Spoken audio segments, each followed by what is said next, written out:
Hello नमस्कार जय हिंद। आप सभी का बहुत बहुत स्वागत है एग्जाम टॉप के इस ऑफिशियल यूट्यूब चैनल पर। दोस्तों जैसा कि आप सभी को पता है आरओ के एग्जाम में अब समय घटता हुआ ही जा रहा है, क्योंकि इसका जो एग्जाम है वो 22 दिसंबर को आपका होना है और ये कितने शिफ्टों में होगा इस पर निर्णय अभी आना बाकी है। तो अपने एग्जाम की तैयारी के लिए हम लोग दिन लगातार मेहनत कर रहे हैं। आज हमने डिसाइड लिया कि आज हम हिंदी के टेस्ट नंबर 2 को सॉल्व करेंगे। जैसा कि आपको पता है इससे पहले हम टेस्ट नंबर 1 को कल कंप्लीट करा चुके हैं, तो आप चाहें तो उसकी प्लेलिस्ट भी अलग अलग हमने बना दी है, जीएस की अलग, हिंदी की अलग और करंट अफेयर की अलग। तो उन तीनों प्लेलिस्टों को आप फॉलो कर सकते हैं। तीनों का लिंक आपको कमेंट बॉक्स और डिस्क्रिप्शन दोनों जगह मिल जाएगा, या फिर आप चैनल को सब्सक्राइब करके भी वहां से प्लेलिस्ट में जा सकते हैं। आज की इस वीडियो में हम हिंदी के 60 प्रश्नों पर बात करेंगे। आप सभी साथीगण कॉपी पेन लेकर बैठे और ये देखिए कि आपने इन 60 प्रश्नों में से कितने प्रश्नों का सही जवाब दिया है।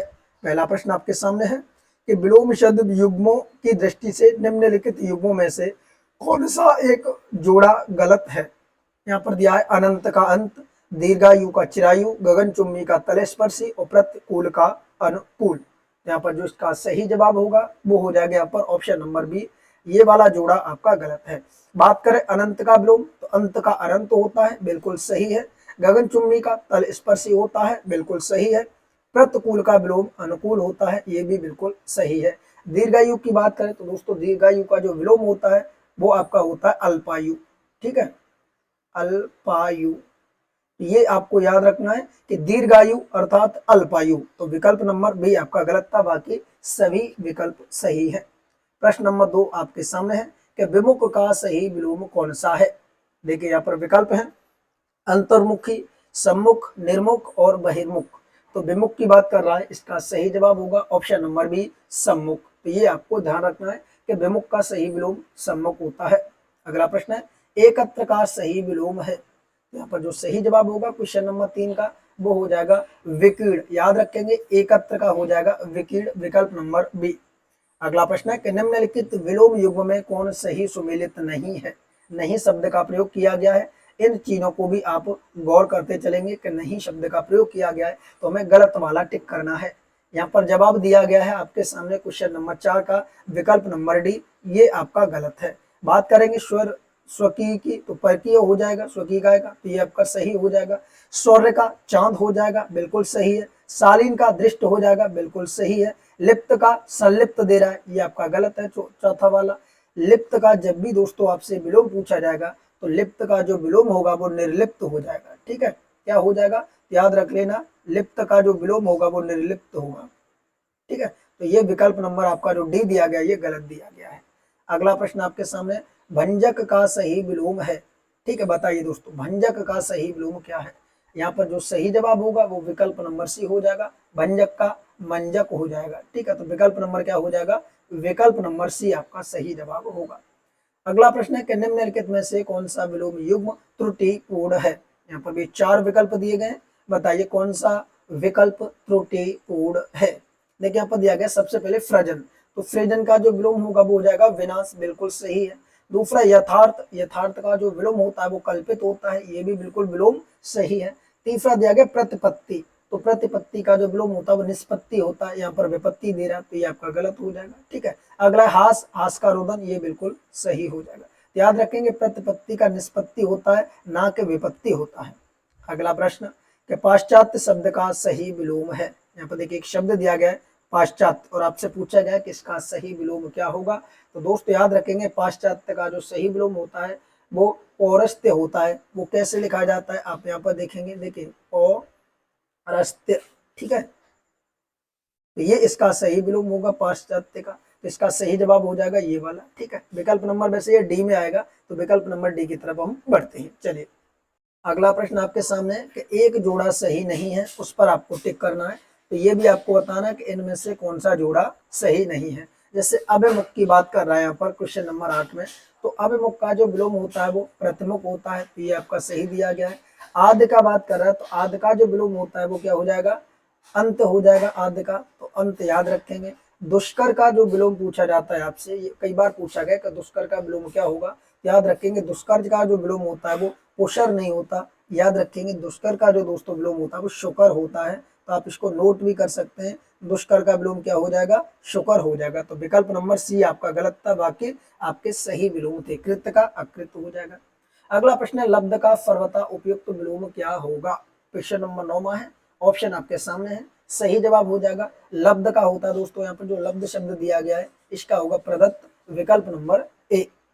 अगला प्रश्न है कि निम्नलिखित युग्म में कौन सही है। यहाँ पर 4 विकल्प दिए गए, सही आपको बताना है। जैसे नश्वर की बात करें, यहाँ पर 10वां प्रश्न है दोस्तों, तो नश्वर का जो विलोम हो जाएगा वो शाश्वत हो जाएगा, तो ये विलोम आपका क्या हो जाएगा, क्या हो जाएगा दोस्तों, सही हो जाएगा। दूसरा नित्य, नित्य का जो विलोम होता है वो अनित्य होता है, ये भी विलोम आपका सही है। अमर की बात करें तो अमर का दोस्तों मर्त्य हो जाएगा, ये भी सही है। तो सभी सही है, विकल्प नंबर डी हो जाएगा। अगला प्रश्न है वह जिसके यहाँ अतिथि ठहरा हो, वाक्य के लिए एक शब्द बताना है। ठीक है, तो दोस्तों जिसके यहाँ पर अतिथि ठहरता है उसे हम क्या कहते हैं, तो याद रखेंगे उसको कहते हैं आतिथ्य, विकल्प नंबर डी हो जाएगा। ठीक है, याद रखना वह जिसके यहाँ अतिथि ठहरा हो उसे हम आतिथ्य कहा जाता है, तो विकल्प नंबर डी। एक ही समय में वर्तमान वाक्य के लिए क्या होगा, तो दोस्तों अभी एग्जाम के लिए आप क्या पढ़ेंगे, समसामयिक की घटना, यानी जिसको हम करंट अफेयर बोलते हैं। तो इसका सही जवाब होगा समसामयिक, तो विकल्प नंबर डी हो जाएगा। ठीक है, ऐसे भी प्रश्न आपके एग्जाम में आते हैं। जराजीर्ण शब्द हेतु वाक्य खंड का प्रयोग कीजिए। पहले तो समझिए कि जराजीर्ण होता क्या है। ठीक है, जराजीर्ण होता क्या है, तो याद रखना जो वृद्ध होने के कारण जर्जर हो गया हो, जो वृद्ध होने के कारण जर्जर हो गया हो उसे हम जराजीर्ण कहेंगे, तो विकल्प नंबर ए आपका सही जवाब होगा। चलिए साथियों अगले प्रश्न की तरफ बढ़ते हैं। अगला प्रश्न आपके सामने है, अंकचन शब्द हेतु उपयुक्त वाक्य में से कौन सा सही होगा, तो ये आपको बताना है। ठीक है, ये जो अंकिचन होता है ये क्या होता है, तो विकल्प की तरफ जब आप नजर डालेंगे तो पाएंगे कि जिसके पास कुछ भी ना हो, जिसके पास कुछ भी ना हो उसे अकिंचन कहा जाता है, तो विकल्प नंबर बी आपका सही हो जाएगा। अगला प्रश्न है कि निम्नलिखित युग्म में एक सही सुमेलित है।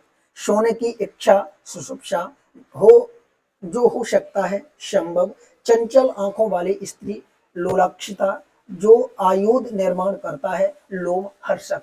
तुमसे पूछा है कौन सा एक सही सुमेलित नहीं है, तो सही विकल्प होगा ऑप्शन नंबर डी, सही सुमेलित नहीं है। पहला सही है, दूसरा सही है और तीसरा भी सही है। यहाँ पर दिया गया है आपके सामने 15वां प्रश्न है कि जो आयुष निर्माण करता है, वहां पर दे रहा है लोमहर्षा, ये दोस्तों आपका क्या हो जाएगा, गलत हो जाएगा। ठीक है, चलिए आगे बढ़ेंगे। अगला प्रश्न है टूटे फूटे पदार्थ के लिए बचे हुए टुकड़े वाक्य खंड हेतु किसका प्रयोग करेंगे, दोस्तों उसके लिए प्रयोग होगा खंडहर, विकल्प नंबर ए। अगला प्रश्न है अतिश्वन शब्द के लिए प्रयुक्त वाक्य का चयन कीजिए।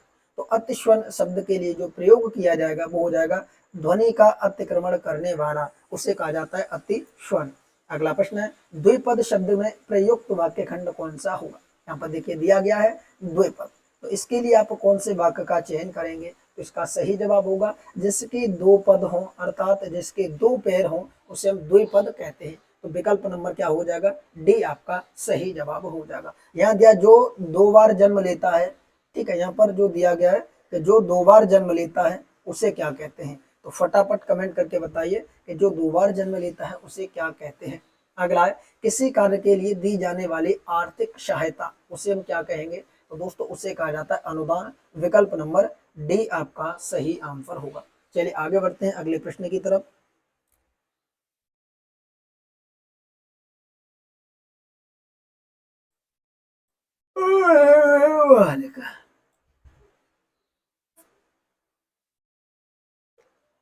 मैंने राम जी वे पूज लिया है। प्रश्न है कि बड़ाव नगली शब्द के लिए उपयुक्त वाक्य का चयन कीजिए। देखिए यहाँ पर जो 4 प्रकार की आगे होती हैं उनके बारे में एग्जाम में क्वेश्चन अक्सर पूछा जाता है। यहाँ पर पूछा गया बड़वाग्नि, जो बड़ का अर्थ होता है एक तरीके से मान चलिए जंगल में लगने वाली आग। ठीक है, क्योंकि वनी की बात कर रहे हैं यहाँ पर वनी, तो इसका जो सही जवाब हो जाएगा वो क्या हो जाएगा, माफ कीजिए यहाँ पर समुद्र में लगने वाली आग, क्योंकि बड़मान होता है बाढ़। ठीक है, बड़मान एक तरीके से समझे बाढ़, और बाढ़ में लगने वाली आग की बात कर रहा है, तो इसको हो जाएगा हमारा एक तरीके से समुद्र में लगने वाली आग। ठीक है, पेट में लगने वाली आग को क्या कहा जाता है, जठराग्नि, और वन में लगने वाली आग को कहा जाता है दावाग्नि। ठीक है, दावाग्नि, ये फैक्ट आपको याद रखना है, ये होता है जठर अग्नि, जठर अग्नि। ठीक है, तो ये दोनों ही याद रख लेना, अक्सर ये तीनों प्रश्न में से कोई ना कोई आ जाता है कि बड़वाग्नि क्या होता है, दावाग्नि क्या होता है, जठराग्नि क्या होता है, तो याद रख लेना, ठीक है। चतुर्दश निम्नलिखित में से किसका तत्सम है। अब देखिए तत्सम तद्भव का प्रश्न आ गया है, थोड़ा आप गौर फरमाएंगे, यहाँ पर आपसे तत्सम पूछा किसका, चतुर्दश का। तो चतुर माने 4 और 10 माने 10, तो इसका सही जवाब क्या हो जाएगा, ये हो जाएगा 14 का, ठीक है। तो विकल्प नंबर क्या हो जाएगा, ये हो जाएगा। अगला शब्द तत्सम शब्द पहचाने। अब आपको यहाँ पर क्या करना है, तत्सम शब्द को पहचानना है। हमने ट्रिक आपको क्या क्या बताई थी कि तत्सम शब्द वो होता है जो आधा अधूरा होता है और जिस शब्द में श का प्रयोग होता है, यानी जो एक तरीके से संयुक्त व्यंजन है, आपके 4 संयुक्त व्यंजन होते हैं, उनमें से शब्द का प्रयोग हो तो वो हमेशा तत्सम शब्द होगा। तो विकल्प नंबर ए आपका तत्सम शब्द हो जाएगा। द्राक्षा ये आपका क्या है, तत्सम शब्द हो जाएगा। अब इसका तद्भव क्या हो जाएगा, याद रख लेना, जो दाख शब्द होता है ना उसका ये तत्सम होता है, दाख का द्राक्षा। रैन शब्द आपका क्या है, तद्भव शब्द है, तो याद रखेंगे रैन का जब भी आपसे तत्सम पूछा जाएगा तो रजनी हो जाएगा, ठीक है, क्या हो जाएगा, रजनी। रस्सी की बात करें तो रस्सी आपका तद्भव शब्द है, रस्सी का जब भी आपसे तत्सम पूछा जाएगा रज्जु हो जाएगा, ठीक है। तो ये आपको याद रखना है, ठीक। आगे बात करेंगे, अगला प्रश्न है कि निम्नलिखित तत्सम तद्भव युग्म में कौन सा एक बेमेल है, यानी यहाँ पर आपको बताना कौन सा एक बेमेल है। जैसे बात करेंगे यहाँ पर पहला दिया गया उपालभ्य, तो उपालभ्य का उलाना होता है, बिल्कुल सही दिया गया है, ठीक है। यहाँ पर जो उलाना शब्द है ना ये तद्भव है, इसका जब भी आपसे तत्सम पूछा जाए तो आपका क्या हो जाएगा, उलाप उला, यहाँ फिर उपालभ्य हो जाएगा। आवा की बात कर रहा है, आवा आपका तद्भव शब्द है, आवा का हो जाएगा आवाक, ये तत्सम हो जाएगा। बत्ती की बात कर रहा है दोस्तों, बत्ती का आपका वर्त का होता है, बिल्कुल सही है। जर्जर की बात कर रहा है तो यहाँ पर जीर्ण हो जाएगा, ये आपका दोस्तों गलत शब्द है, ठीक है। तो पहला भी सही है, दूसरा भी सही है, तीसरा भी सही है। अब ये फोर्थ ऑप्शन वाले में क्या गलती आ रही है, आइए इस पर नजर डालते हैं। ये कह रहा है कि जीर्ण, जो जीर्ण है ये तो तत्सम है, परंतु जो जर्जर है ये भी तो तत्सम है। यहाँ पर होना चाहिए क्या, तो यहाँ पर होना चाहिए झीन, या एक तरीके से झीना, झीना का होता है जीर्ण, तो विकल्प नंबर डी। अगला प्रश्न है निम्न में से कौन सा तत्सम शब्द नहीं है, ठीक है। 4 विकल्प दिए गए, पूछा गया कौन सा तत्सम शब्द नहीं है। एक एक करके बात करेंगे। देखिए कर्पूर की बात करें तो कर्पूर आपका तत्सम शब्द है, कपूर का ये तत्सम होता है, ठीक है। अब दूसरा हमारा दिया गया यहाँ पर देखिए खजूर, खजूर हमारा तद्भव शब्द है, तो ये खजूर तद्भव शब्द है। कदली तत्सम शब्द है, केला का तद्भव होता है। चबूतरा ये भी आपका एक तरीके से चबूतरा आपका क्या हो जाएगा, याद रखेंगे जो चबूतरा शब्द है आपका तद्भव शब्द है, ठीक। हमसे बोला कौन सा शब्द तत्सम नहीं है, तो देखिए खजूर नहीं है, तत्सम ये तद्भव है, और चबूतरा भी आपका क्या है, तद्भव है। तो कर्पूर और कदली ये 2 शब्द आपके तत्सम दिए गए। चबूतरा का अगर आप तत्सम बनाएंगे तो देखिए दोस्तों कैसे बनेगा, चबूतरा का तत्सम चत्वाल बनता है, ठीक है। इसका तत्सम क्या होगा, चत्वाल बनता है। और खजूर का जब भी आप तत्सम बनाएंगे तो खजूर का दोस्तों जो तत्सम बनता है जो खरजूर बनता है, क्या बनता है, याद रख लेना, खरजूर बनता है, खरजूर। तो इस प्रकार ये भी आपका तद्भव है और ये भी तद्भव है। ऑप्शन में गलती दे दी गई थी, तो इसमें से आप खजूर और चबूतरा दोनों को आप टिक कर देंगे, सी और डी। अगला प्रश्न है निम्नलिखित कथनों पर विचार कीजिए। पहला कि पसीना तद्भव शब्द है, केवर्त एक तत्सम शब्द है, शॉर्ट तद्भव शब्द है, सही कथन का चयन कीजिए, ठीक है। तो यहाँ पर आपको बताना है, देखिए पहला कह रहा पसीना तद्भव शब्द है, तो बिल्कुल ये आपका सही जवाब है। पसीना कैसा शब्द है, तद्भव शब्द है, क्योंकि इसका जब भी आपसे तत्सम पूछा जाए पसीना का तो ये हो जाएगा प्रश्वेद, क्या हो जाएगा दोस्तों, ये हो जाएगा प्रश्वेद, ठीक है। ये पूछा केवट एक तत्सम शब्द है, तो ये बिल्कुल सही दिया गया, क्योंकि केवट तो जो शब्द दिया ये केवट का दिया है, ठीक है। केवट, केवट का ये तत्सम शब्द दिया है, केवट एक तद्भव शब्द है। सौंठ तद्भव शब्द है, तो ये भी आपका बिल्कुल सही दिया गया, क्योंकि सौंठ का जो तत्सम बनता है ना वो बनता है सुष्टि, ठीक है, क्या बनता है, सुष्टि बनता है। तो इसी प्रकार तीनों कथन सही है, ऑप्शन नंबर डी को टिक कर देंगे। आगे बढ़ेंगे अगले प्रश्न की तरफ, चलिए बढ़ते हैं। अगला प्रश्न है कि निम्नलिखित में से कौन एक तत्सम शब्द है। यहाँ पर देखिए 4 शब्द दिए गए 26 में, आपको तत्सम शब्द का चयन करना है। तो आंख मीच के लगा सकते हैं, इसका सही जवाब क्या हो जाएगा, ऑप्शन नंबर ए हो जाएगा, क्योंकि इसमें रा भी आधा आया है और ता भी आधा आया है। तो जिन भी शब्दों में ऐसे शब्द मिले आप आंख मीच के तत्सम शब्द टिक कर सकते हैं। अगला प्रश्न है कि निम्नलिखित में से तद्भव शब्द कौन सा है। चलिए तद्भव शब्द पूछा है, देखिए ये तो तत्सम होगा, ठीक है, क्योंकि इसमें आधा शब्द आया है और आपका ये भी दिया गया। दूसरा देखिए इसमें भी ये भी आपका क्या हो जाएगा, तद्भव, आपसे तत्सम पूछा है, तो ये जो रुक्ष शब्द दिया गया है ये भी आपका क्या हो जाएगा, रुक्ष शब्द भी आपका तत्सम हो जाएगा, ठीक है। सौंफ और हिंगू दिया गया है। तो जो हिंगू शब्द है ये किसका होता है, हींग का होता है, हींग का ये तत्सम है। तो सौंफ दिया, ये आपका तद्भव शब्द हो जाएगा। तो विकल्प नंबर क्या हो जाएगा, सी आपका सही जवाब हो जाएगा। आगे बात करेंगे अगले प्रश्न की तरफ कि निम्नलिखित तत्सम की दृष्टि से एक युग्म अशुद्ध है, वो आपको टिक करना है। ठीक है, चलिए एक एक करके टिक करेंगे। जैसे दिया आलामक, ये अवमूर्त दिया है तो ये आपका बिल्कुल सही दिया गया आलामक का। ठीक है, दूसरा चमगादड़ का कबाड़ दिया, ये आपका गलत हो जाएगा। ठीक है, क्योंकि चमगादड़ का कबाड़ नहीं होता। ठीक है, चमगादड़ का कबाड़ नहीं होता, तो ये आपका क्या हो जाएगा, गलत हो जाएगा। आगे बात करेंगे, इसी में अगला दिया गया करकट, तो करकट का गोधूल, तो ये बिल्कुल आपका सही दिया गया है। ठीक है, यहाँ पर दिया गया नारकेल का प्रतिवेश, ये भी आपका सही दिया गया। रीजन क्या है, देखिए ये भी तत्सम है और ये भी तत्सम है, बिल्कुल सही है। ये भी तत्सम है और ये भी तत्सम है, बिल्कुल सही है। नारकेल भी तत्सम है और प्रतिवेश भी तत्सम है। बात करेंगे चमगादड़ वाले की, ऑप्शन नंबर बी की। जो चमगादड़ और कबाड़ दिया गया है ये तत्सम की दृष्टि से गलत है, क्योंकि ये दोनों के दोनों शब्द तद्भव है, इनका अलग अलग बनेगा। चमगादड़ का अगर तत्सम होगा तो ये हो जाएगा चर्मचटक, और कबाड़ का हो जाएगा करपट, इसीलिए दोनों तद्भव है, बाकी सभी तत्सम है। अगला प्रश्न, इनमें से तत्सम शब्द का चयन कीजिए। बिल्कुल कर सकते हैं आप तत्सम शब्द का चयन। ठीक है, हमसे पूछा गया तत्सम शब्द का चयन कीजिए। अब देखिए पत्थर आप टिक नहीं कर देंगे, आधा शब्द है पत्थर का प्रस्तर होता है। ठीक है, पत्थर का प्रस्तर होता है, तो इसीलिए ये वाला विकल्प नहीं होगा सही। हमसे पूछा गया तत्सम शब्द बताना है, तो इसका सही जवाब होगा ऑप्शन नंबर डी, दिन आपका तत्सम शब्द है।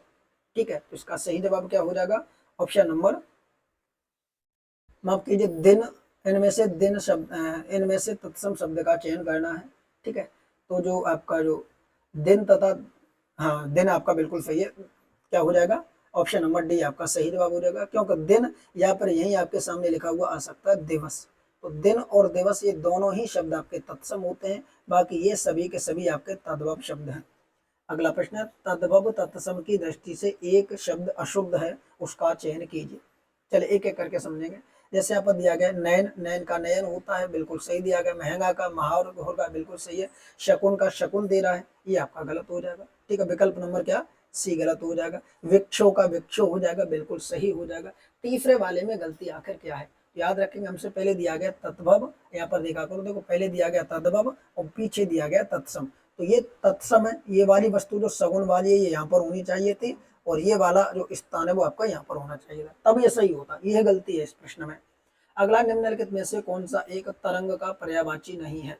अच्छा प्रश्न है, तरंग का पर्यायवाची नहीं है। अब बहुत सारे लोगों को तो ये भी नहीं पता होगा ये तरंग किसका पर्यायवाची है। तो तरंग की अगर हम यहाँ पर बात करें तो ये दोस्तों तरंग जो होता है ना, तरुड़ी का पर्यायवाची है, तरुड़ी।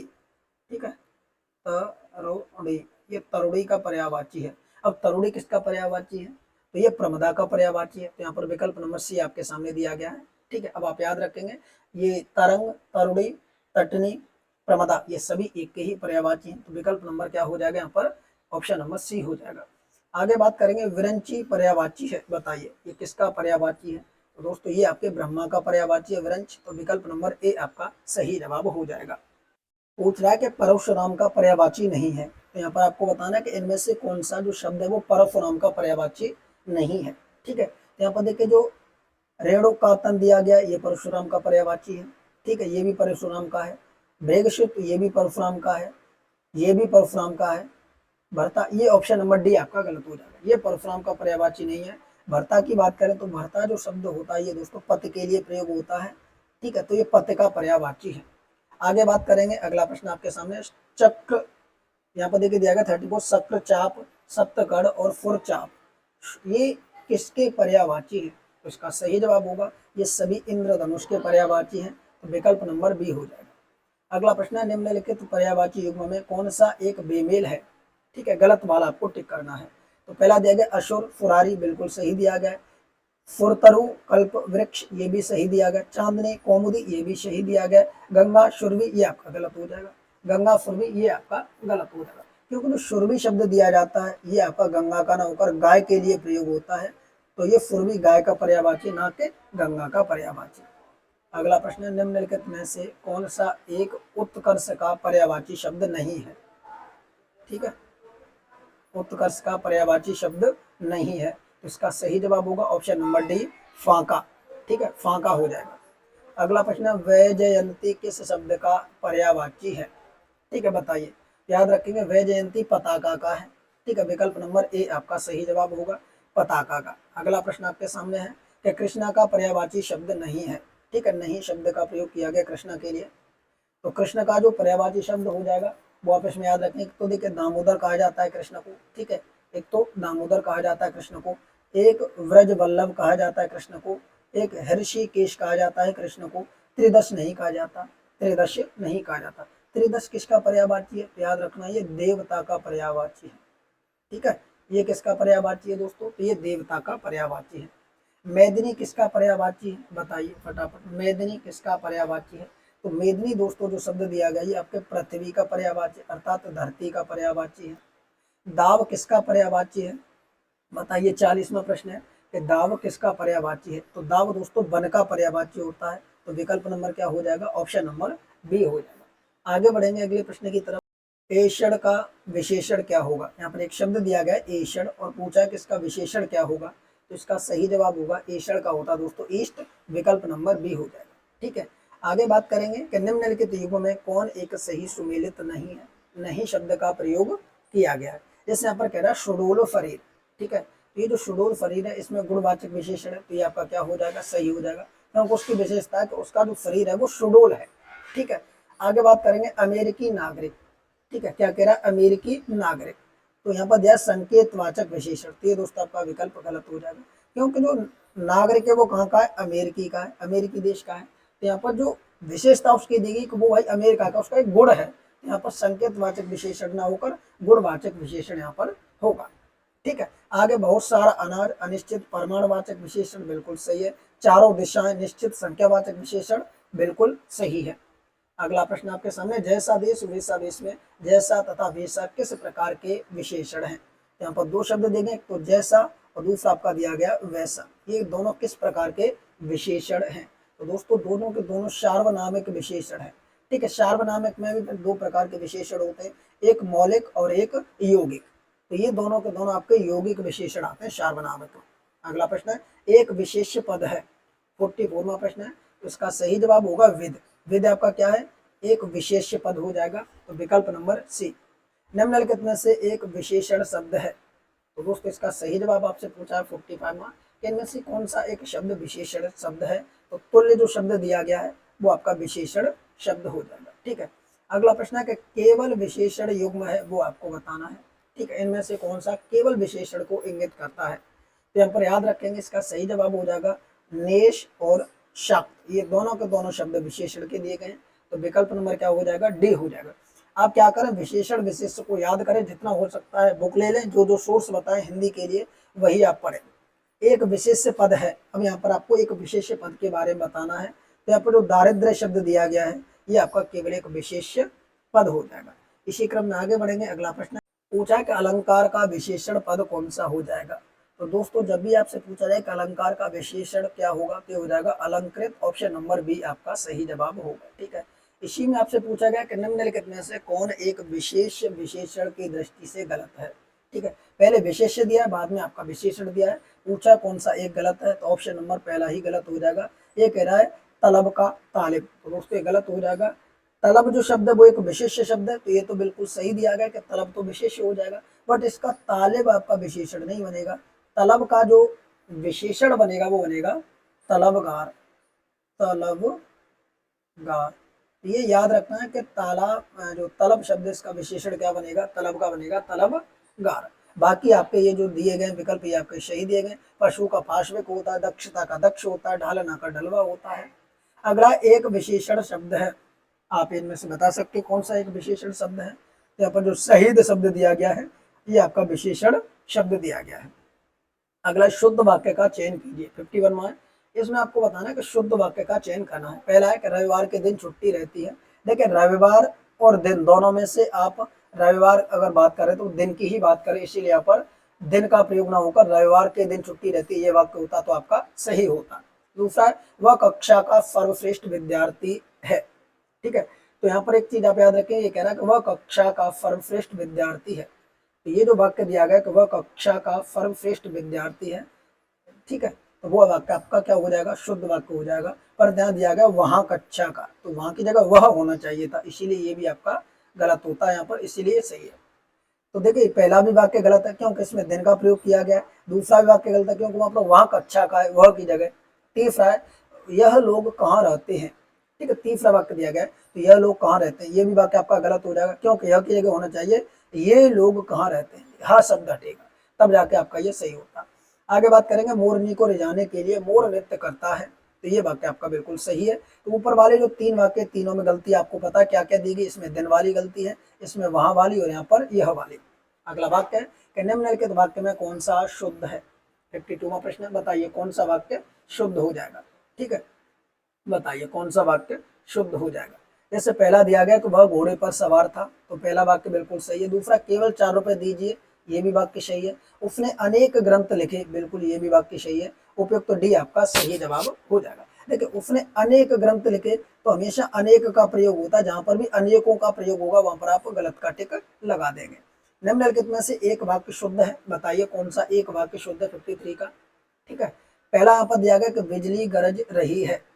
ठीक है, तो पहला वाक्य दिया गया यहाँ बिजली गरज रही है, तो बिजली दोस्तों गरजती नहीं है, बिजली क्या होती है, चमकती है, चमक। तो बिजली चमक रही है ये होता तो वाक्य आपका क्या हो जाता, शुद्ध हो जाता। तो ये गलत हो जाएगा पहला वाला। ठीक है, दूसरा कि मैं कपड़े नहीं दिया हूँ, ये भी वाक्य आपका गलत हो जाएगा क्योंकि यहाँ होना चाहिए मैंने कपड़े नहीं दिए हैं, ये वाक्य होता मैंने कपड़े नहीं दिए हैं, यहाँ दिया है, ये भी गलत है। अगला, देश भर में यह बात फैल गई, तो ये जो वाक्य दिया गया कि देश भर में यह बात फैल गई, ये वाक्य आपका शुद्ध है। अगला, आपका भवदीय, तो ये जो विकल्प दिया गया आपका, यहाँ पर केवल एक ही होता आपका या फिर भवदीय, तो दोनों में से एक शब्द का प्रयोग करते, ये भी वाक्य आपका क्या होता, सही होता, तो इसीलिए ये भी गलत है। अगला प्रश्न आपके सामने दिया गया, देखिए प्रश्न कितना अच्छा दिया गया। प्रश्न कह रहा है एक वाक्य अशुद्ध है, वाक्य का चयन कीजिए कौन सा वाक्य यहाँ पर गलत दिया गया।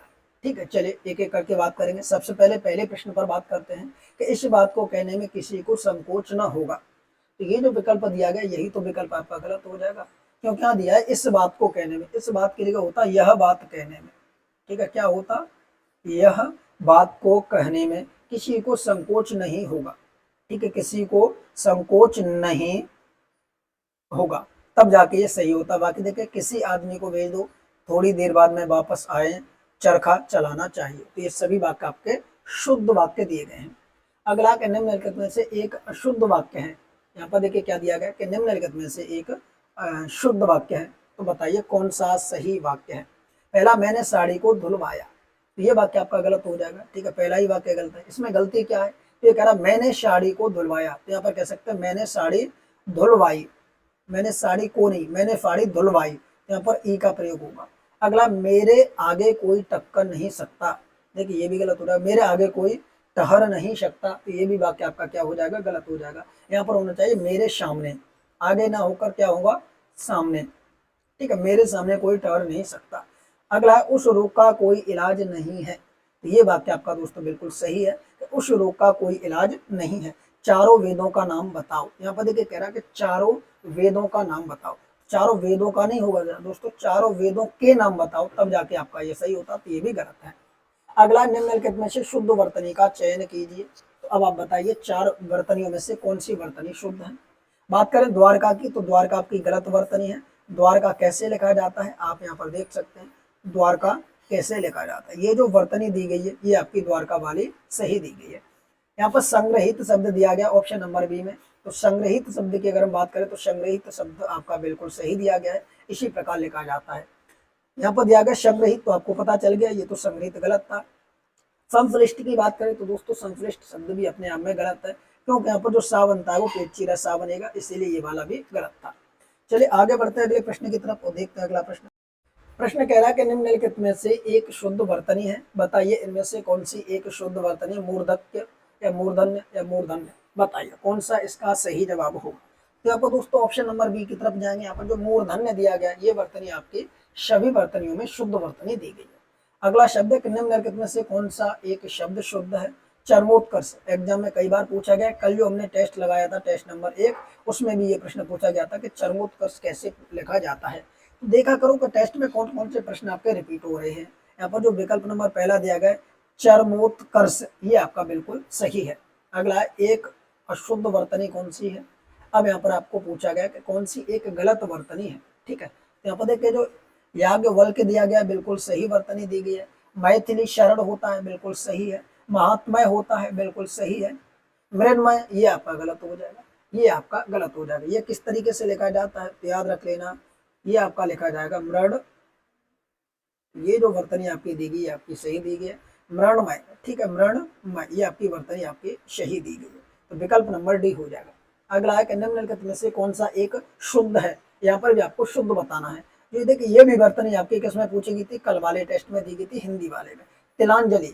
और ये आरओ एआरओ का एग्जाम 2014 और 16 वाले में पूछी जा चुकी है, तिलांजलि। याद रखेंगे, इसका सही जवाब हो जाएगा ऑप्शन नंबर ए, तिलांजलि होता है, तिलांजलि नहीं होता, तिलांजल, विकल्प नंबर ए हो जाएगा। अब आप कमेंट करके बताइए कि जो 60 प्रश्न टोटल थे, इन 60 प्रश्नों में से आपने कुल कितने प्रश्न सही किए, और जो जो प्रश्न गलत हुए उनको आप नोट बनाते चलें। उनका क्या बनाते चलें, उनका आप नोट्स बनाते चलें, जो एग्जाम टाइप रिवीजन कर सकते हैं। अभी एक चीज और मैं आपको बता दूं कि आप सभी लोग टेलीग्राम ग्रुप को ज्वाइन कर लीजिए, वहाँ पर निःशुल्क क्विज कराई जा रही है। साथ ही साथ कल से हम करंट अफेयर के सेशन को भी चालू कर रहे हैं, जिसमें बहुत जबरदस्त तरीके से करंट कराया जाएगा, चाहे आपका पीसीएस का एग्जाम हो, चाहे आपका आरओ का एग्जाम हो। एक एक प्रश्न आपको हमारे लेक्चर से देखने को मिल जाएगा। तो आप सभी साथीगण वीडियो को शेयर कर दें, चैनल को सब्सक्राइब कर लें। मिलते हैं अगली वीडियो में, तब तक के लिए जय हिंद, जय भारत।